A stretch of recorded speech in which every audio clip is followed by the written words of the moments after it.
Bonjour à tous et bienvenue, j'espère que vous allez bien. On se retrouve pour une nouvelle vidéo des astuces de Liberty Trade avec pour sujet aujourd'hui le swing trading. A tout de suite.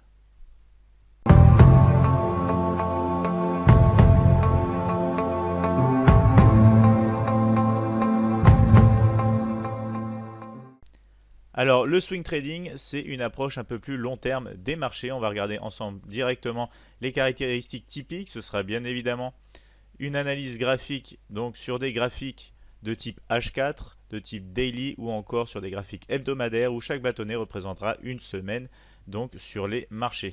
On aura de même ici une durée de trade, donc du trade typique supérieur à une journée, puisque sinon on serait bien évidemment dans le domaine du day trading. Donc ici ça va être entre donc 2 jours et plus, ça pourrait durer même plusieurs semaines.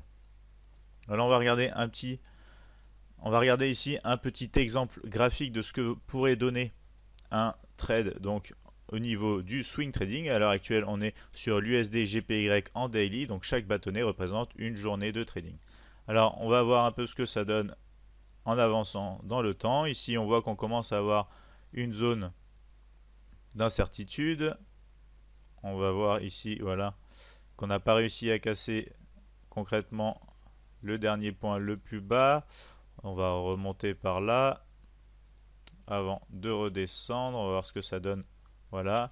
Donc là, pareil, on n'a pas réussi à faire de nouveau plus bas ni de nouveau plus haut. On continue.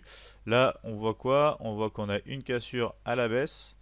Donc, cassure donc, du dernier plus bas. On va mettre un niveau ici avec un chiffre rond. Voilà, par exemple, les 112,80 pour le niveau de structure précédent. On va voir maintenant ce que le cours donne. On voit qu'on revient donc sur ce niveau de structure avec un mouvement ici de correction après une impulsion à la baisse.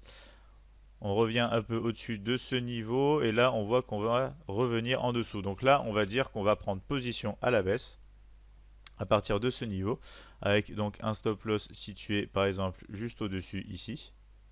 Voilà. Hop.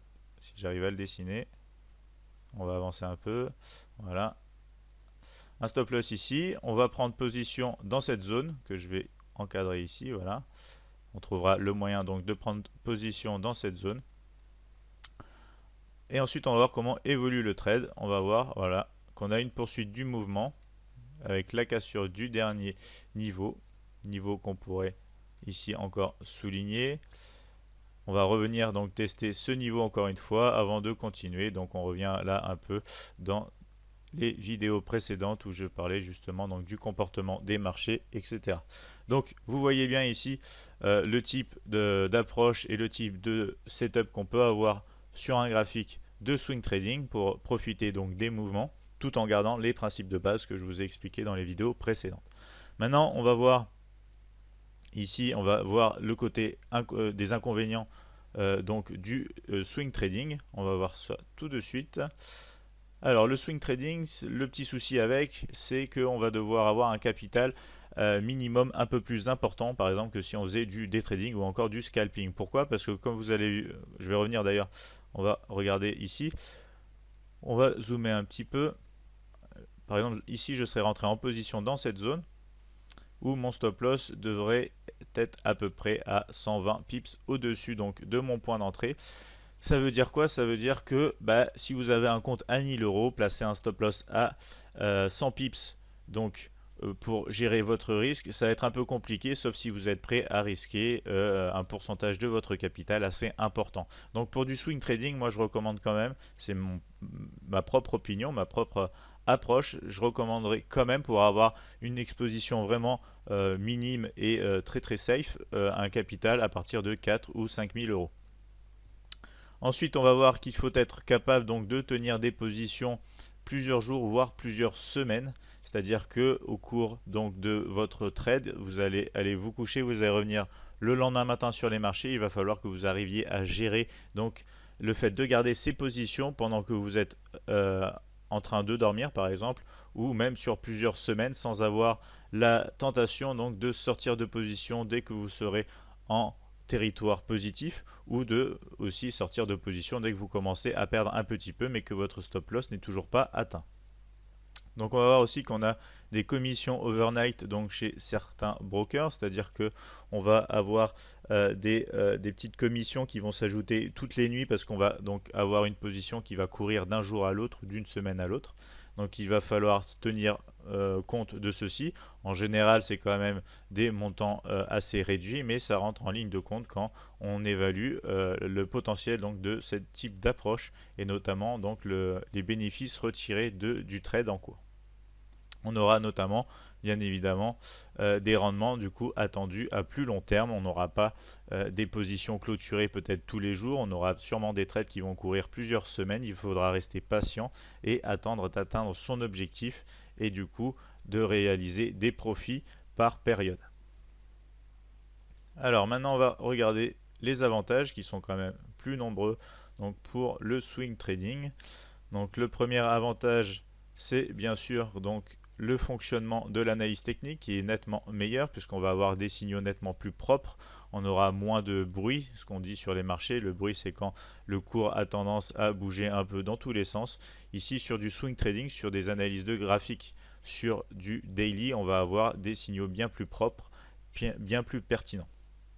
On va donc facilement se retrouver du côté des grosses tendances, puisqu'il faut savoir que tous les institutionnels ou les banques centrales prennent position sur des time frames bien plus grands que le day trading, c'est-à-dire que sur des graphiques en daily, on va bien pouvoir voir la tendance, facilement voir les prises de décision des acteurs les plus importants du marché.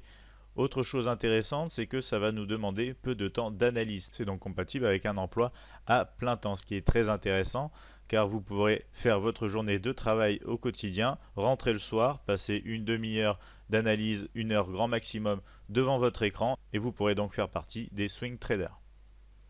Alors, ensuite, on va voir qu'on a une facilité d'exécution et de gestion. Comme je vous l'ai dit, on va passer très peu de temps devant l'écran. Une fois qu'on aura décidé de prendre position, on aura juste ces ordres à mettre en place. Il n'y aura pas de pression supplémentaire au niveau du timing. Vous allez juste mettre votre ordre en place. Vous aurez à gérer cette position d'un jour à l'autre, voire d'une semaine à l'autre, sans pression supplémentaire. Vous aurez le temps d'analyser bien la situation et donc de suivre votre plan de trading. Autre chose intéressante, on n'aura pas forcément besoin de suivre les nouvelles économiques. Alors là encore, une fois de plus, c'est ma propre approche.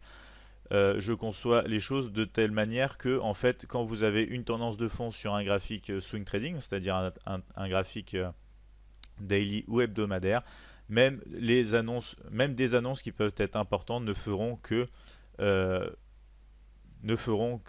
générer des mouvements de correction avant la reprise de la tendance de fond. Alors après, il peut y avoir bien évidemment des nouvelles économiques très très importantes qui, quant à elles, vont changer vraiment la tendance et à ce moment-là, on démarrera une nouvelle tendance. Alors, autre point positif, c'est que ça représente vraiment une alternative à l'investissement standard. Ça va être vous qui allez véritablement gérer votre investissement. On aura aussi ici la possibilité, grâce au swing trading, de trader plusieurs produits, donc que ce soit plusieurs paires de devises ou même des indices ou des matières premières ou même des actions. Vous allez pouvoir vous créer un portefeuille d'actifs assez large puisque, encore une fois, vous passerez moins de temps à analyser chaque produit l'un après l'autre. Enfin, un dernier avantage, et pas du moindre, ça va être l'importance du spread qui sera beaucoup moins importante puisque avec des amplitudes de 100 pips, 200, 300, 400, 500 pips, vous pourrez ne pas tenir compte donc principalement du spread, puisque c'est vrai que quand on est en day trading ou en scalping, le spread joue énormément sur notre stratégie, sur les objectifs qu'on va aller chercher. Ici sur le swing trading, ça ne va pas être si important que ça, puisqu'on va chercher des amplitudes tellement grandes que la taille même du spread ne va pas représenter un facteur très important. Donc voici pour les avantages du swing trading. On va maintenant clôturer cette vidéo avec le mot de la fin. Ça va être quoi? Ça va être peu importe le style de trading, il faut garder un bon money management. Donc que vous choisissez du day trading, du scalping ou du swing trading, le plus important, ça va quand même être de garder un bon money management. Dans une prochaine vidéo, je parlerai notamment donc du money management, qu'est-ce que c'est, comment ça fonctionne, comment bien le gérer. Et d'ici là, je vous dis à la prochaine, bon trading à tous et bonne journée.